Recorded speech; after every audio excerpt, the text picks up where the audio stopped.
नमस्कार। Vision IAS के news today के इस अंक में आप सभी का स्वागत है। इस अंक में हम आपके लिए लेकर आए हैं यूपीएससी परीक्षा की दृष्टि से महत्वपूर्ण कुछ अहम खबरें। इस अंक के साथ मैं हूं दिव्या तोमर। आइए सबसे पहले बात करते हैं इस अंक की खास खबरों के बारे में। इसरो का पहला लघु उपग्रह प्रक्षेपण यान उपग्रहों को कक्षा में स्थापित करने में विफल रहा। विद्युत संशोधन विधेयक 2022 पर विचार करने के लिए उसे स्थायी समिति के पास भेजा गया। वित्त मंत्री ने स्पष्ट किया कि सरकार ये आदेश नहीं दे सकती कि कॉर्पोरेट सामाजिक उत्तरदायित्व निधि को कहां खर्च किया जाए। उच्चतम न्यायालय ने स्पष्ट किया कि जिला स्तर पर अल्पसंख्यकों को मान्यता देने संबंधी याचिका कानून के अनुरूप नहीं है। भारत मौसम विज्ञान विभाग के महानिदेशक के मुताबिक दुनिया भर में जलवायु परिवर्तन के कारण मौसम का पूर्वानुमान लगाना मुश्किल हो गया है और ग्रेट बैरियर रीफ में सुधार और जलवायु खतरों के प्रति संवेदनशीलता पर भी करेंगे बात। तो चलिए खबरों पर विस्तार से चर्चा करते हैं। इस अंक की सबसे पहली खबर पेपर 3 के टॉपिक अंतरिक्ष प्रौद्योगिकी से संबंधित है। इसरो का पहला लघु उपग्रह प्रक्षेपण यान उपग्रहों को कक्षा में स्थापित करने में विफल रहा। प्रक्षेपण के बाद उपग्रहों को वृत्ताकार की बजाय गलत अंडाकार कक्षा में प्रवेश करा दिया गया था। कक्षा एक वक्राकार पथ है जिस पर तारे, ग्रह, चंद्रमा, क्षुद्र ग्रह आदि जैसे खगोलीय पिंड या अंतरिक्ष यान गुरुत्वाकर्षण के कारण किसी अन्य पिंड के चारों ओर परिक्रमा करते हैं। लघु उपग्रह प्रक्षेपण यान 3 चरणों वाला पूर्णतः ठोस ईंधन आधारित अंतरिक्ष यान है। ये 500 किलोग्राम द्रव्यमान वाले उपग्रहों को 500 किलोमीटर ऊंचाई पर पृथ्वी की निचली कक्षा में प्रक्षेपित करने की क्षमता रखता है। इसका उद्देश्य लघु उपग्रहों को लियो में प्रक्षेपित करने के लिए उभरते बाजार की मांग को पूरा करना है। एसएसएलवी भारतीय अंतरिक्ष अनुसंधान संगठन का सबसे छोटा अंतरिक्ष यान है।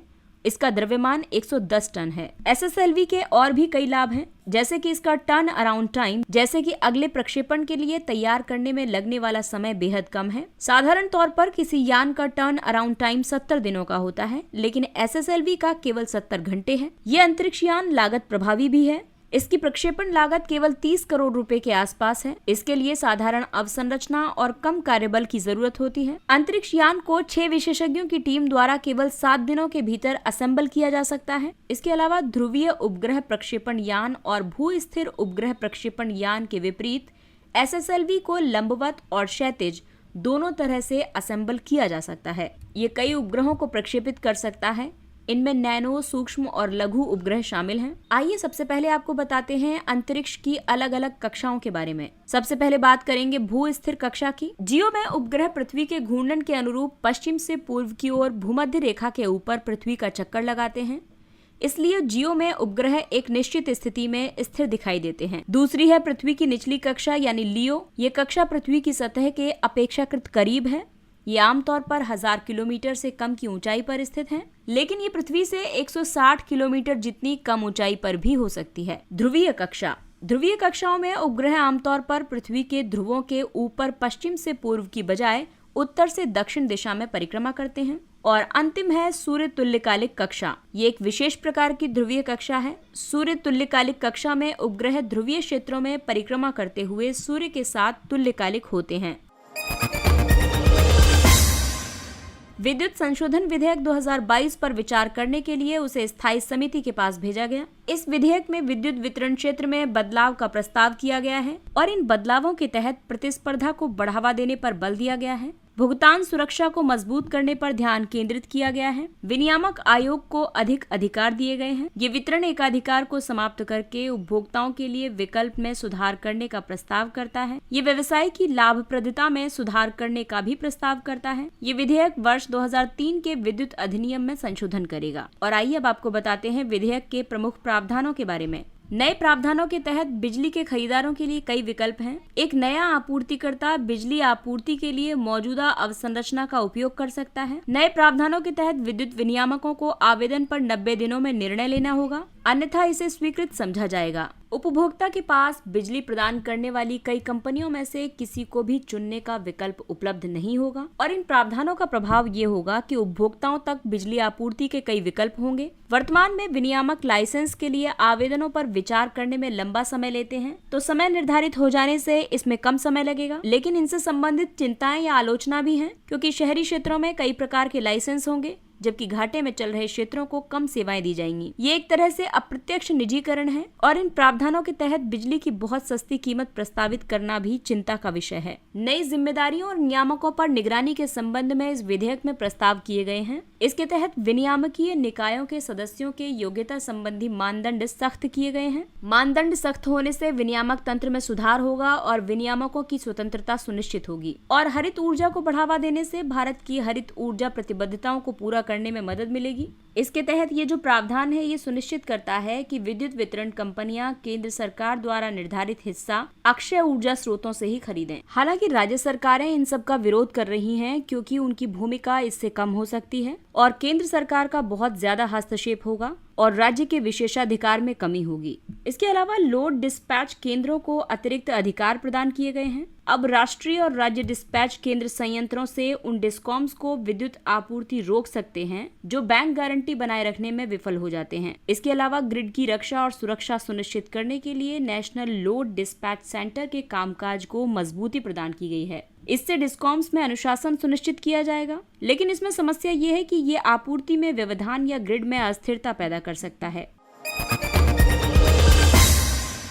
अगली खबर CSR से संबंधित है। वित्त मंत्री ने यह स्पष्ट किया है कि सरकार यह आदेश नहीं दे सकती कि कॉर्पोरेट सामाजिक उत्तरदायित्व निधि को कहां खर्च किया जाए। वित्त मंत्री ने यह स्पष्ट कर दिया है कि CSR कंपनियों के बोर्ड स्तर के निर्णय होते हैं और इस तरह कंपनियां स्थानीय प्राथमिकताओं से परिचित होती हैं और वो उन्हीं के अनुरूप निर्णय ले सकती हैं। कॉर्पोरेट कार्य मंत्रालय के आंकड़ों के मुताबिक वित्त वर्ष 2021 में 17,000 से अधिक व्यवसायों ने CSR के तहत लगभग 25,000 करोड़ रुपए खर्च किए हैं। साथ ही 9,374 कंपनियों ने निर्धारित राशि से ज्यादा खर्च किए हैं। CSR के तहत खर्च में जो बढ़ोतरी देखी गई है उसमें वर्ष 2021 में CSR से संबंधित प्रावधानों में संशोधन की बड़ी भूमिका है। इन संशोधनों में शामिल है CSR से जुड़ी बड़ी परियोजना के प्रभाव का आकलन और CSR फंड के उपयोग में अधिक छूट आदि। कॉर्पोरेट सामाजिक उत्तरदायित्व की बात करें तो ये व्यवसायों द्वारा अपने व्यावसायिक कार्यों में सामाजिक और पर्यावरणीय चिंताओं को शामिल करने की प्रतिबद्धता है। इसके तहत कुछ शर्तों को पूरी करने वाली कंपनियों को अपने औसत निवल लाभ का 2% CSR गतिविधियों पर खर्च करना होता है। इन कंपनियों के लिए CSR के खर्चे को अनिवार्य किया गया है। ऐसी कंपनियां जिनका किसी वित्तीय वर्ष के दौरान निवल मूल्य 500 करोड़ रुपए या उससे ज्यादा हो, जिनका टर्नओवर 1000 करोड़ रुपए या उससे ज्यादा हो, या जिन्हें लगातार पिछले 3 वित्तीय वर्षों के दौरान 5 करोड़ रुपए या ज्यादा का शुद्ध लाभ हुआ हो। सरकार MCA 21 पोर्टल पर दिए गए विवरण के माध्यम से CSR अनुपालन की निगरानी करती है। CSR नियमों का अनुपालन नहीं किए जाने को एक सिविल मामला माना जाता है। CSR व्यय के लिए करों पर कोई विशेष छूट नहीं दी गई है। आपको बता दें कि इन कोषों में योगदान को CSR का खर्च माना जाता है, जैसे कि स्वच्छ भारत कोष, स्वच्छ गंगा कोष, प्रधानमंत्री राष्ट्रीय आपदा कोष और PM केयर्स। इसके अलावा CSR से संबंधित अन्य सुर्खियां भी हैं। कॉर्पोरेट कार्य मंत्रालय ने स्पष्ट किया कि हर घर तिरंगा अभियान के लिए धन खर्च करने को CSR गतिविधि माना जाएगा। हर घर तिरंगा अभियान का उद्देश्य लोगों को तिरंगा घर पर लगाने और भारत की स्वतंत्रता के 75वें वर्ष के अवसर पर इसे फहराने के लिए प्रोत्साहित करना है। उच्चतम न्यायालय ने स्पष्ट किया है कि जिला स्तर पर अल्पसंख्यकों को मान्यता देने संबंधी याचिका कानून के अनुरूप नहीं है। उच्चतम न्यायालय ने जिलेवार अल्पसंख्यकों की पहचान करने के लिए दायर एक याचिका पर सुनवाई करते हुए कहा कि वो इस तरह की मांग पर विचार नहीं कर सकता। न्यायालय के मुताबिक ये मांग उन पिछली मांगों के विपरीत है जिनके अनुसार इस तरह की पहचान राज्य स्तर पर की जानी चाहिए। केरल शिक्षा विधेयक मामले 1958 की बात करें तो उच्चतम न्यायालय ने इस तर्क को खारिज कर दिया था कि अल्पसंख्यकों की पहचान ब्लॉक या जिला स्तर पर की जानी चाहिए। इसके अलावा TMA पाई मामले 2002 में उच्चतम न्यायालय ने माना था कि भाषाई और धार्मिक अल्पसंख्यक निर्धारण राज्य को इकाई मानकर किया जाता है, न कि पूरे देश की जनसंख्या को ध्यान में रखकर। भारत में अल्पसंख्यक दर्जे की बात करें तो संविधान अल्पसंख्यक शब्द को परिभाषित नहीं करता, ये केवल अल्पसंख्यकों के लिए प्रावधान करता है और अल्पसंख्यकों के अधिकारों को संविधान के अनुच्छेद 29 और 30 के तहत वर्णित किया गया है। साथ ही अनुच्छेद 350B में भाषाई अल्पसंख्यकों के लिए विशेष अधिकारी की नियुक्ति का प्रावधान किया गया है। हालांकि केंद्र सरकार ने राष्ट्रीय अल्पसंख्यक आयोग अधिनियम 1992 का उपयोग करते हुए मुस्लिम, ईसाई, सिख, बौद्ध, जैन और पारसी को अल्पसंख्यक घोषित किया है। अल्पसंख्यकों के शैक्षिक अधिकारों की रक्षा के लिए राष्ट्रीय अल्पसंख्यक शैक्षणिक संस्थान आयोग अधिनियम 2004 लागू किया गया है। भारत मौसम विज्ञान विभाग के महानिदेशक के अनुसार दुनिया भर में जलवायु परिवर्तन के कारण मौसम का पूर्वानुमान लगाना मुश्किल हो गया है। आईएमडी के महानिदेशक ने कहा कि जलवायु परिवर्तन से विनाशकारी तूफान, बिजली गिरना और भारी वर्षा जैसी चरम मौसमी घटनाओं में वृद्धि हो रही है और ये घटनाएं पूर्वानुमानों के निर्धारण के समक्ष चुनौतियां पैदा कर रही हैं। जैसा कि आप सभी जानते हैं कि आईएमडी पूरे भारत में मौसम पर निगरानी रखने वाली नोडल एजेंसी है। ये पृथ्वी विज्ञान मंत्रालय के तहत कार्य करती है। आईएमडी पूर्वानुमान के लिए इनसेट उपग्रहों की श्रृंखला के साथ उत्पादों के रियल टाइम विश्लेषण और सूचना प्रसार एप्लीकेशन का उपयोग करता है। रैपिड 4 आयामी विश्लेषण क्षमताओं के साथ त्वरित इंटरैक्टिव विजुअलाइजेशन प्रदान करता है। आईएमडी भू आधारित पर्यवेक्षणों के लिए इसरो के साथ भी सहयोग करता है। इन पर्यवेक्षणों में तापमान, धूप, वायु की दिशा, गति और आर्द्रता का मापन किया जाता है। आईएमडी द्वारा पूर्वानुमान के लिए उपयोग किए गए मॉडलों की बात करें तो यहाँ पर स्टैटिस्टिकल असेंबल फोरकास्टिंग सिस्टम जो कि कई मापदंडों पर आधारित है। इसके अलावा उत्तरी अटलांटिक और उत्तरी प्रशांत के बीच समुद्री सतह के तापमान में उतार चढ़ाव, भूमध्य रेखीय दक्षिणी हिंद महासागर में समुद्री सतह का तापमान, पूर्वी एशिया में समुद्री स्तर पर औसत दबाव, उत्तर पश्चिमी यूरोप में भू सतह की वायु का तापमान और भूमध्य रेखीय प्रशांत में गर्म जल के आयतन के आधार पर पूर्वानुमान तैयार किया जाता है। इसके अलावा dynamic global climate forecasting system है। ये सुपर कंप्यूटर पर भूमि, वायुमंडल और महासागरीय स्थिति का विश्लेषण करता है। इसके अलावा multi modal ensemble forecasting system ये विभिन्न वैश्विक जलवायु पूर्वानुमान और अनुसंधान केंद्रों के निष्कर्षों से निर्मित वैश्विक जलवायु मॉडल पर आधारित है। और आइए अब बात करते हैं पर्यावरण एवं पारिस्थितिकी की। ग्रेट बैरियर रीफ में सुधार और जलवायु खतरों के प्रति संवेदनशीलता। एक हालिया रिपोर्ट में कहा गया कि पिछले 36 वर्षों के भीतर ग्रेट बैरियर रीफ के आवरण में सबसे ज्यादा विस्तार हुआ है। ये विस्तार ग्रेट बैरियर रीफ के उत्तरी और मध्य भागों में दर्ज किया गया है। ग्रेट बैरियर रीफ में जो सुधार हुआ है उसमें तेजी से बढ़ने वाला एक्रोपोरा प्रवाल की बड़ी भूमिका रही है। संयोग से तेजी से बढ़ने वाले ये मूंगे पर्यावरणीय दबावों जैसे कि बढ़ते तापमान, चक्रवात, प्रदूषण आदि के प्रति भी अति संवेदनशील होते हैं। मूंगा चट्टानें अकाशेरुकी और छोटे नरम शरीर वाले जीवों के बड़े अधिवास हैं। इन्हें कोरल पॉलिप्स कहा जाता है जो जूजेंथले नामक छोटे शैवाल जैसे जीवों के साथ सहजीवी संबंध में रहते हैं। कोरल पॉलिप्स पोषक तत्वों के बदले में जूजेंथले को सुरक्षा प्रदान करते हैं और जूजेंथले उन्हें अलग अलग तरह के रंग प्रदान करता है। आपको बता दें कि मूंगे 2 तरह के होते हैं, कठोर मूंगे और नरम मूंगे। कठोर मूंगे मूंगा चट्टान के निर्माण आधार के रूप में कार्य करते हैं। ये कठोर सफेद मूंगा बाह्य कंकाल बनाने के लिए समुद्री जल से कैल्शियम कार्बोनेट प्राप्त करते हैं, जबकि नरम मूंगे लचीले होते हैं क्योंकि उनमें ठोस कंकाल की कमी होती है। इन्हीं प्रवालों से बनी भित्तियां सर्वाधिक जैव विविधता वाले और उत्पादक पारिस्थितिक तंत्रों में से एक हैं। ये तटरेखाओं के लिए प्राकृतिक अवरोधक के रूप में कार्य करती हैं। ये 500 मिलियन से ज्यादा लोगों को खाद्य स्रोत प्रदान करती हैं और ये पर्यटन उद्योग को बढ़ावा देकर लोगों को आजीविका प्रदान करती हैं। भारत में कई क्षेत्रों में मूंगा चट्टानें या प्रवाल भित्तियां पाई जाती हैं, जैसे कि कच्छ की खाड़ी, मन्नार की खाड़ी, अंडमान और निकोबार, लक्षद्वीप और महाराष्ट्र का मालवण। आपको बता दें कि ग्रेट बैरियर रीफ दुनिया की सबसे बड़ी प्रवाल भित्ति प्रणाली है। ये ऑस्ट्रेलिया के तट पर कोरल सागर में स्थित है। ग्रेट बैरियर रीफ इतनी विशाल है कि ये अंतरिक्ष से दिखाई देती है और ये लगभग 3000 अलग अलग मूंगा चट्टानों से बनी है। इसके सर्वाधिक उत्कृष्ट सार्वभौमिक मूल्य के कारण इसे वर्ष 1981 में विश्व विरासत क्षेत्र में घोषित किया गया था।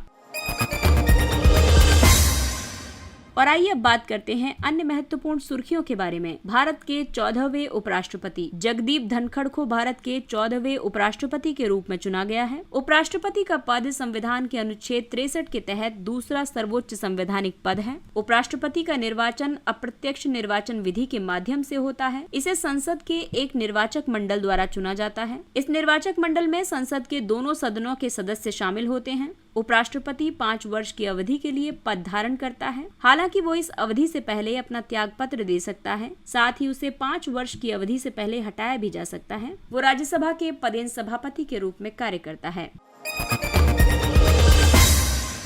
नई सामरिक शस्त्र न्यूनीकरण संधि यानी न्यू स्टार्ट संधि। रूस ने न्यू स्टार्ट संधि के तहत अपने परमाणु शस्त्रागार के अमेरिकी निरीक्षण को अनुमति देने से इनकार कर दिया है। न्यू स्टार्ट अमेरिका और रूस के बीच अंतर महाद्वीपीय रेंज वाले परमाणु हथियारों की तैनाती को सीमित करने के लिए एक समझौता है। साथ ही ये सामरिक हथियारों पर भी एक सीमा आरोपित करता है। ये समझौता वर्ष 2011 में लागू हुआ था। न्यू स्टार्ट संधि के तहत उन परमाणु आयुधों की संख्या को 1550 तक सीमित किया गया है जिन्हें अमेरिका और रूस तैनात कर सकते हैं।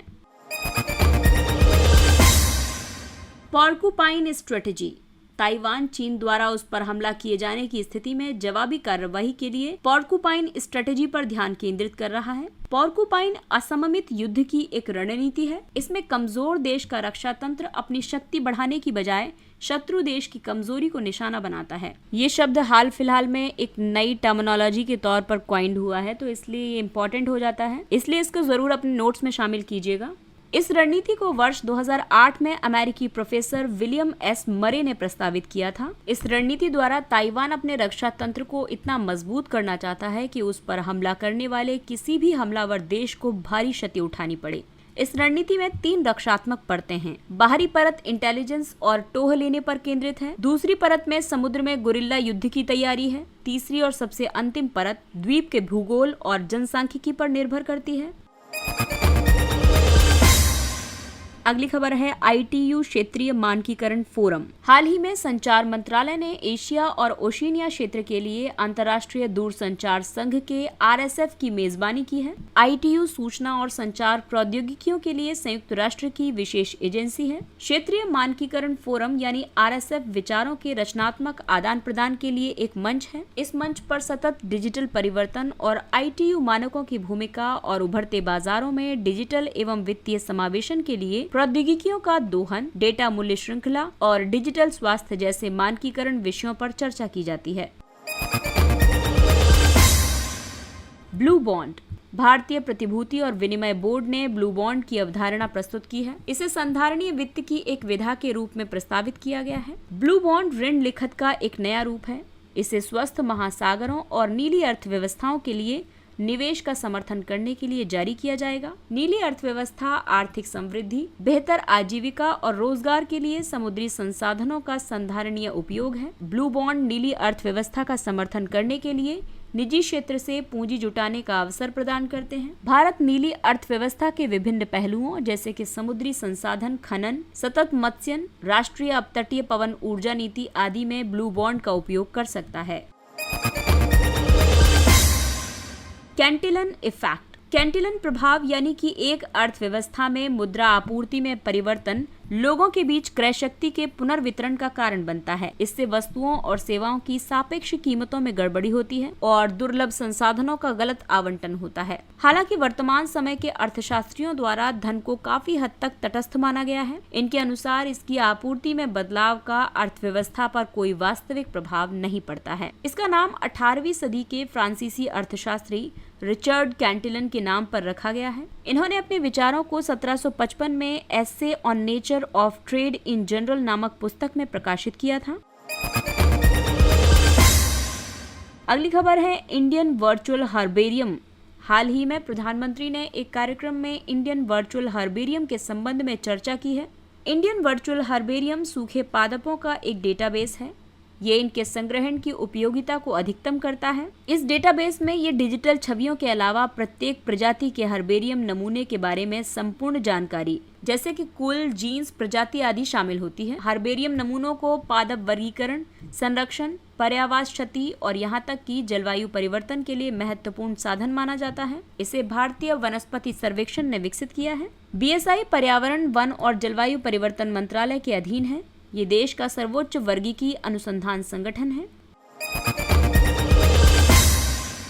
और अब बात करते हैं संयुक्त समुद्री बल की। भारत ने बहरीन स्थित संयुक्त समुद्री बल के साथ सहयोग आरंभ कर दिया है। संयुक्त समुद्री बल अंतर्राष्ट्रीय जल क्षेत्र में सुरक्षा, स्थिरता और समृद्धि को बढ़ावा देने के लिए एक बहुराष्ट्रीय नौसैनिक साझेदारी है। इसके अधीन आने वाले अंतर्राष्ट्रीय जल क्षेत्र में विश्व के कुछ सबसे महत्वपूर्ण पोत परिवहन मार्ग शामिल हैं। CMF में 34 राष्ट्र शामिल हैं। इस समूह की कमान अमेरिकी नौसेना के वाइस एडमिरल के पास है। भारत अभी इसका सदस्य नहीं है। संयुक्त समुद्री बल के मुख्य फोकस क्षेत्रों में नशीले पदार्थों के व्यापार को रोकना, तस्करी रोधी और समुद्री डकैती रोधी कार्य करना, क्षेत्रीय सहयोग को प्रोत्साहित करना आदि शामिल है। इसमें कई टास्क फोर्स शामिल हैं, जैसे कि CTF 150 ये समुद्री सुरक्षा और आतंकवाद विरोधी है, CTF 151 समुद्री डकैती रोधी फोर्स है, CTF 152 अरब खाड़ी की सुरक्षा और सहयोग के लिए है, वहीं CTF 153 लाल सागर की समुद्री सुरक्षा के लिए है।